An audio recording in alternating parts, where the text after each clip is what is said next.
Y'all, it's about to get real nerdy up in here. I don't know how to avoid it.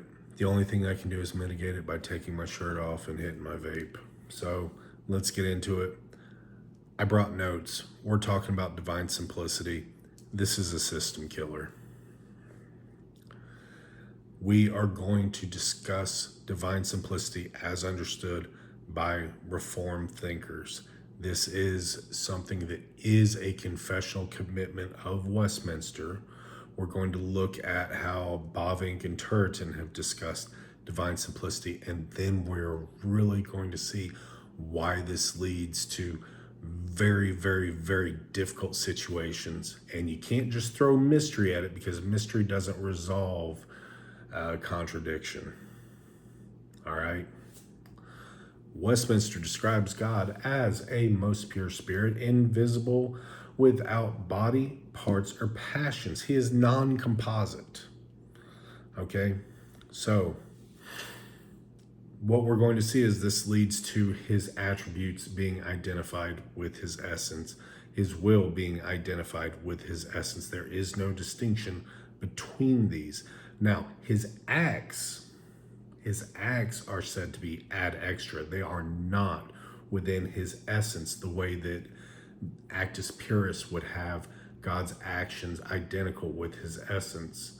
However, there's at least a one-to-one, because God's attributes and will are immutable because they are part of his essence, and God is omnipotent. So this becomes a formal distinction without being a material distinction. Turretin. The attributes of God cannot really differ from his essence or from one another, because God is most simple and perfect. Bavinck. God has no properties but his pure essence. God's properties are really the same as his essence. They neither differ from his essence, nor do they differ materially from each other. Also Bavinck.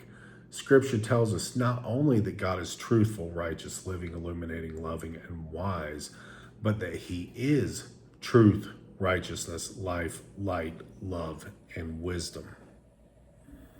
All right. The attribute is identical with the essence. The will is identical with the essence. The acts are ad extra, but because they exist on a one-to-one with God's essence, God's nature, they are materially united to his essence. This really kills off the idea of the contrafactual having any potential in any way other than just logical assent. So God not only chose to do something a potential way, but could not choose to do it any other way, because his will is identical with his immutable essence. His attributes are identical with his immutable essence. This is the death of the contrafactual. If the contrafactual does not exist, then things are the way that they are, and there is no potentiality in anything outside of the way that things are. I know this is kind of nerdy and thick, but it's important. The real problem, I'm going back to my notes, because his essence is necessary and immutable, his attributes are identical to his essence.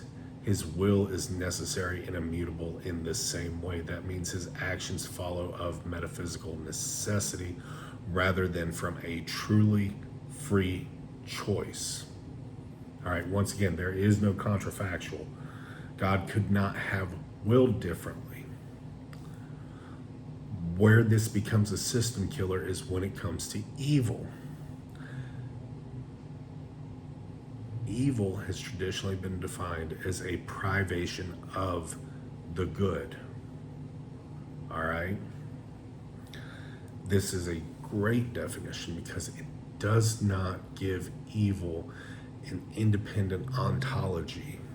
It defines evil in the same way that dark is relationally defined to light and cold is relationally defined with heat.